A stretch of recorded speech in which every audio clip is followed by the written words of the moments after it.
assim, quem me conhece, quem já me acompanha, sabe que eu tenho uma ânsia para que o que a gente fala, de alguma forma, possa ser aplicado na vida real das pessoas. E foi muito bom entender, aprender a me ouvir, a respeitar, a descobrir, a discernir sobre os meus sentimentos. E aí você vê com outra frase que diz o seguinte, olha, o amar a si vem antes do amar ao próximo. E tudo isso resume naquela coisa que a gente diz o seguinte, uma frase que a gente usa muito no Movimento Eva é, tem que viver o processo. O processo. O processo. Não tem como enganar o processo. Não, porque hoje a gente é uma geração de aperta, quero seguir. Seguir e seguir. Começa a seguir da mesma maneira que para de seguir. Micro-ondas, 2 minutos, a pipoca fica pronta. Acabou. A gente não tem mais o processo de botar o óleo na panela, esquenta, joga o milho, tampa, mexe. E tudo bem, são processos facilitados? Sim, não estou falando contra a pipoca de micro-ondas. Mas hoje a gente só tem isso porque antes tinha um processo.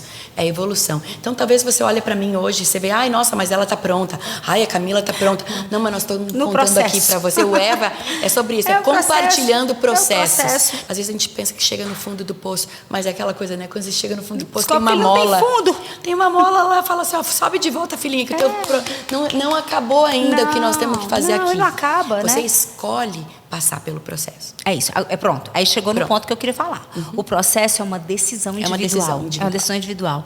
Ninguém vai fazer por você. Dentro do método CIS, o Paulo faz uma metáfora que diante das situações desafiadoras da vida, eu e você sempre vamos ter 2 escolhas. Ou a gente decide sentar na cadeira de quem entra no processo, que a gente chama de herói aprendiz, quem olha para os desafios da vida como uma oportunidade de crescimento e aprendizado, desenvolvendo gratidão e buscando as ferramentas para viver o processo, ou você passa o resto da vida no banquinho do sofredor, da vítima sofredora. Olha, porque aconteceu isso, porque eu era assim, porque mas os sabe outros, por quê?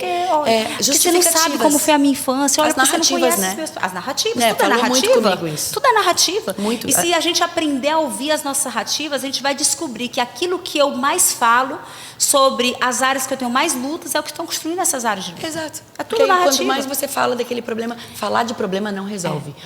O que resolve o problema é você mudar a mentalidade. Porque quando você muda a mente, você muda o seu discurso. Quando você muda os seus pensamentos. Como é que eu mudo meus pensamentos, Ali? Como é que eu mudo meus pensamentos, Camila? Se encha de coisas novas. Leia coisas novas, assista coisas novas, busca mais. Tipo, eu fui buscar em coisas, eu mudei em tantas áreas. E eu falo, graças a Deus. E hoje eu olho para trás e falo, que bom que aquele computador falou para mim, depressão clínica. Que bom que aquele osteopata falou, teu problema é que tu não tem mais alegria nas coisas. Entende? Então, claro que ele estava me dando uma dica de fazer exercício físico, mas eu sabia que era Deus falando comigo. Isso. Você, quando esteve no método CIS, ela teve que sair para ministrar, gente. Ah, mas eu amei tudo que eu estava lá, eu amei tudo. Mas assim, no momento em que a minha parte dentro do método CIS, do treinamento, onde eu conto um pouquinho, onde eu trago um pouquinho sobre memórias de rejeição, a consequência dela na minha vida e a distorção que ela causou na minha identidade, eu digo exatamente que... Pois é, eu digo exatamente isso que você falou, que aquele computador acusando sinais de depressão para você, foi o estímulo que eu recebi externo de quando o Paulo olhou para mim e disse assim, olha, mesmo te amando, não sabendo como vai ser minha vida sem você, o que você faz que me machuca faz com que eu não queira mais estar com você. E aquela situação foi a mola. Corda. Foi uma corda. E aí eu passei... O acorda, né? Wake up. Foi uma despertador. Corda. Desperta você que dorme. Isso aí. Né? Então, faz 5 anos que eu entrei nesse processo de casulo para reformular tudo que existia. Eu também. Amiga. É isso. Yes. E nesse processo, nesse caminhar, que eu digo que eu entrei para não perder o casamento, né? Porque eu ainda digo mais que eu não fui movida só pelo meu sentimento, eu fui movida pelo orgulho. Porque como assim uma mulher que se diz quase perfeita ia fracassar no casamento? Eu entrei mesmo com desespero. Eu tenho que salvar, não posso fracassar. Porque assim, a gente tem aquela imagem que a gente constrói da gente mesma. É isso? Tipo, como assim? Eu sou forte? Como assim? Depressão química, tá louco? É isso. Eu tomar remédio, mas eu tô bem. Né? Mas eu tô ótima. Não tá ótima. Eu sabia que eu não tava ótima. Então aquele discurso não ia funcionar para mim mais. Eu ouvia a minha voz. Então o quê? Eu comecei a me analisar. E eu comecei a fazer... Eu tinha um caderninho. Eu amo escrever. Então, eu escrevia meus pensamentos, minhas coisas. Não é fazer listinha só do que tem que fazer, porque isso a gente já faz e amo fazer minhas listinhas do to-do. Né? Eu amo. programada, agenda extraordinária, eu tenho, amo. Mas assim, escrever meus sentimentos, colocando, tipo assim, era minha terapia. Eu escrevia, como, sabe, quando eu era criança, eu fazia meu pequeno diário, meu querido diário. Né?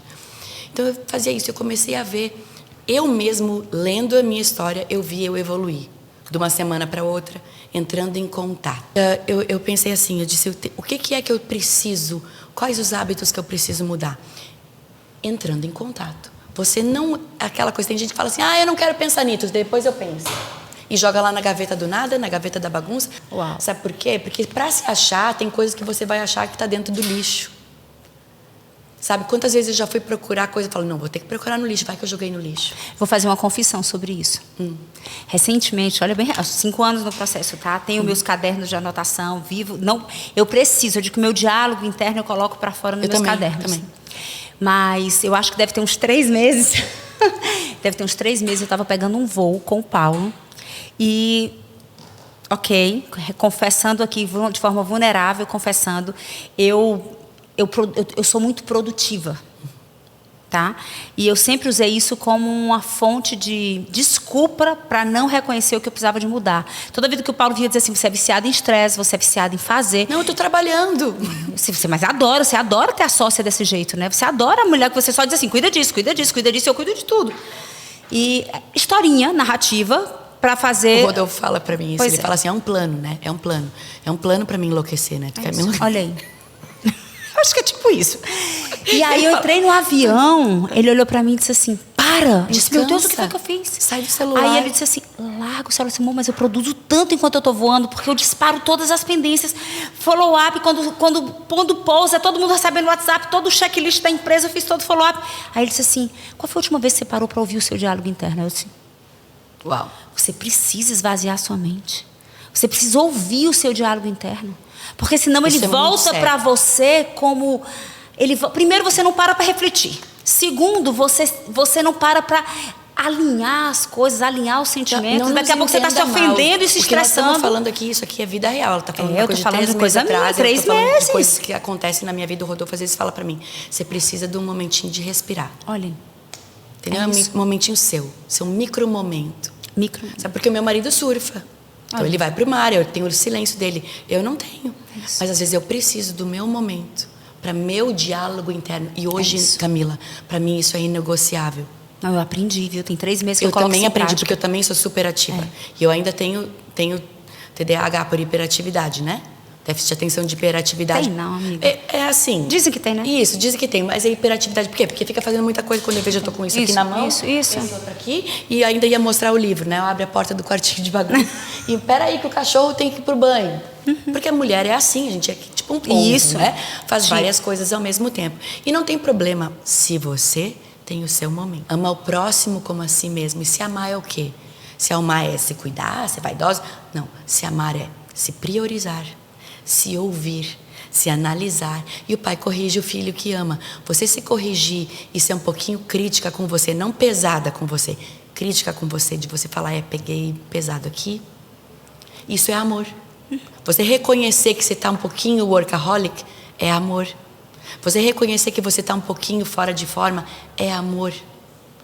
Não é dizer assim, é porque eu preciso emagrecer, ou eu preciso fazer meditação, ou eu preciso ler o livro da Camila e da Alexandra, eu preciso ler a Bíblia. Sei lá o que você está se cobrando. Não, às vezes não é isso, é aquele momento. E aí eu dou dica para as mulheres, que eu ministro muitas, eu mentorio muitas também, eu sempre tenho essa dica. Porque a vida da mulher é muito cheia, tem marido, tem filhos, o telefone toca, né, tem um monte de coisa. Mas tem uma hora que é só nossa.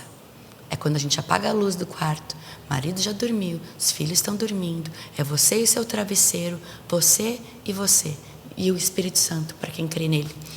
E você está ali ouvindo você. E ali você faz o seu checklist, sem caneta, sem papel.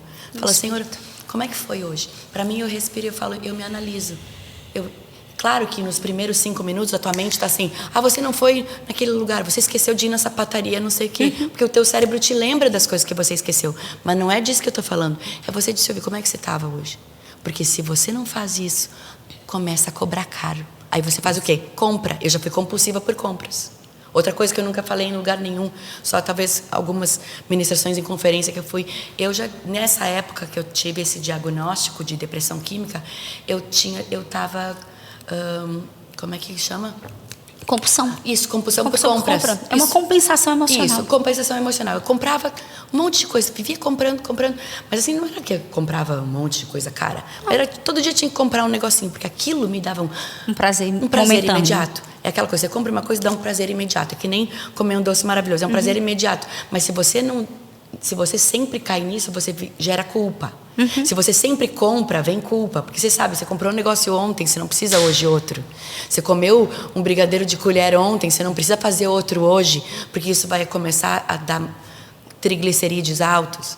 Né? Você correu 10 quilômetros ontem, você não precisa correr 20 hoje, porque também começa a machucar seus joelhos, porque tem gente também que desenvolve uma compulsão por malhar. Sim, como várias pessoas que eu conheço, vicia na endorfina. Então, quando eu me dei conta que eu estava naquilo ali, eu falei, eu preciso contar para o meu marido, porque ele perguntava para mim assim, como é que tá o teu cartão? Eu falava, tá tudo bem. Mas, na verdade, eu já estava, tipo assim, tendo que negociar cartão. Eu falei, meu Deus, até isso está sendo disfuncional, porque eu queria alguma fonte de prazer artificial. De fora para dentro. Então, o de fora para dentro me dá um prazer momentâneo. Ai, que legal, comprei. Daqui a pouco, 5 minutos da culpa. E aí você sabe o que acontece com a culpa, né? Ela gera outro ciclo de autossabotagem. Todo culpado não merece ser feliz. Então, quando eu me sinto culpada, eu dou um jeito de, no dia seguinte, errar de novo. De novo. Eu volto para o lugar de compulsão, para o lugar de... Aí eu repito um novo erro ou um velho erro. Exato. Então, o que eu fiz? Eu resolvi fazer uma faxina interna, no meu quartinho da bagunça. Daquilo que eu não queria pensar, de tudo que eu sou antes do Rodolfo, antes... Não é a trauma de infância, não sei o quê. Não, é você como um todo. Você é um indivíduo, numa linha do tempo. Você tem uma linha do tempo. Com quem você casou, com quem você tá, não define quem você é, porque você é um ser eterno. É isso. Então, é esse ser eterno que precisa ser alinhado. Ao longo do tempo. Ao longo do tempo. E aí, tanto faz o que vem de fora, porque o que é de fora é bônus. Então, isso é bom, isso aqui também é bom, aquilo ali também é bom, mas eu tenho o tempo para todas as coisas. Então, o quarto de bagunça é aquela coisa, quando você... É igual uma faxina, a faxineira boa é aquela que vem, que põe tudo para cima. Só que se você chega no meio do dia na casa e fala assim, meu Deus, como é que a diarista vai conseguir colocar tudo de volta no lugar? Porque está no meio da bagunça, da zona.